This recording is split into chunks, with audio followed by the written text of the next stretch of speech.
la vocation du Hamas n'a pas été, depuis des années, n'était pas spécialement orientée sur le terrorisme.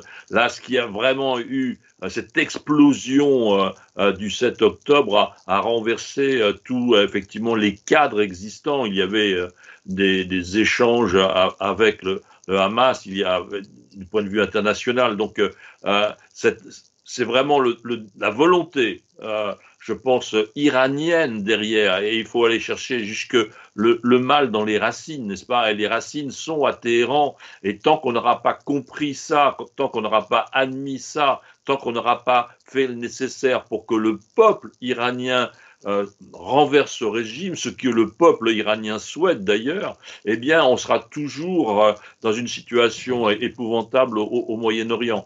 Donc, et autour, bien sûr, d'Israël et dans Israël même. Donc, le Hamas a été un instrument au service de la vision iranienne d'éradiquer Israël, n'est-ce pas? Ce cancer, cette tumeur cancéreuse, c'est le guide suprême actuellement au pouvoir qui l'a expliqué. Donc on se souvient des 8 ans du président Ahmadinejad, n'est-ce pas? Antisioniste, antisémite. Bon, donc voilà, tant qu'on n'a pas compris ça, et c'est absolument invraisemblable effectivement que les démocraties ne se soient pas réunies et n'aient pas défini un chemin commun pour effectivement mettre fin à cette situation inadmissible en Iran, eh bien, on est confronté à cette situation, hélas, hélas, hélas. Vous disiez justement que c'était l'Iran qui était le commanditaire. On a vu une campagne assez choquante, Gérard Vespierre, en Iran pour aller soutenir le Hamas à Gaza. Et il y aurait 3 millions d'Iraniens qui seraient prêts à ça. C'est quand même désespérant. Écoutez, 3 millions sur une population de 85, bon, voilà, 3 millions c'est énorme pour Israël, 3 millions sur 85 c'est différent pour l'Iran. N'oublions pas quand même que donc ce régime a des racines, et puis aussi n'oublions pas, ou mettons en avant plus exactement, les arrière-pensées du régime iranien, car cette action extérieure vis-à-vis d'Israël, eh bien, est utilisée à l'intérieur, d'abord pour faire oublier les exactions du régime vis-à-vis de son propre peuple, pardon.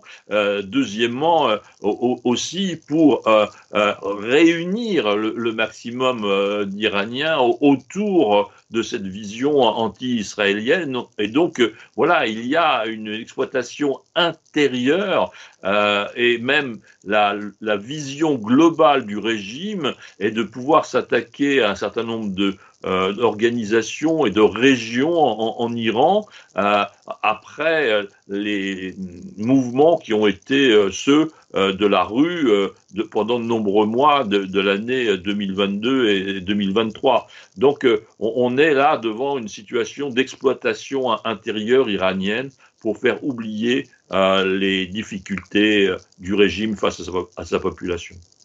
Alors évidemment, Gérard, ce qui déplaisait encore plus que tout, parce que bon, on sait bien que dans le fond de l'idéologie chiite, il s'agit d'éradiquer Israël purement et simplement, mais là, il y avait une urgence pour l'Iran, c'était le rapprochement possible avec son ennemi héréditaire, l'Arabie saoudite sunnite, qui pouvait signer un accord de normalisation avec Israël prochainement.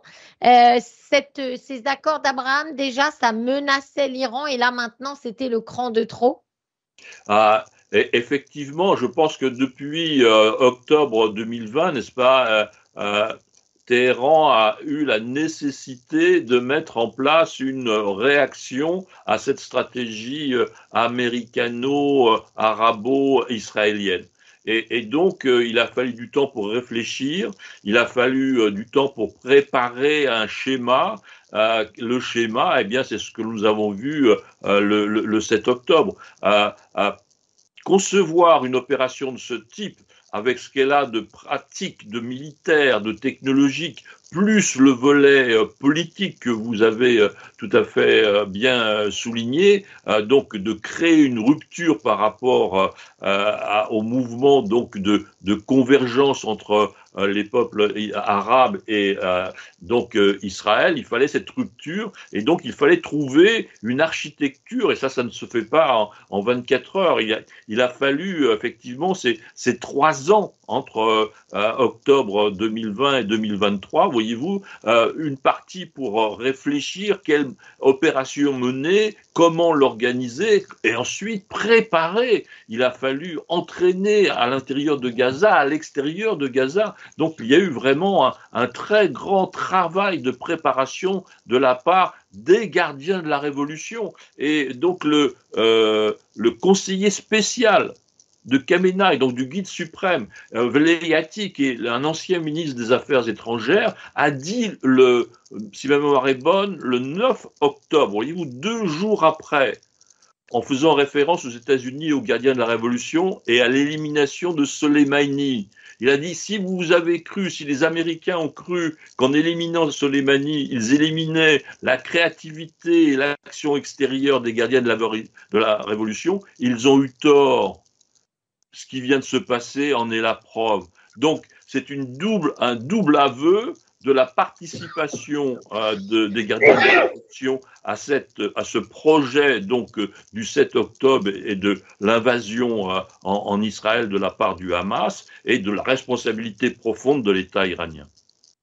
Merci beaucoup Gérard Vespierre, géopolitologue et fondateur du Monde décrypté.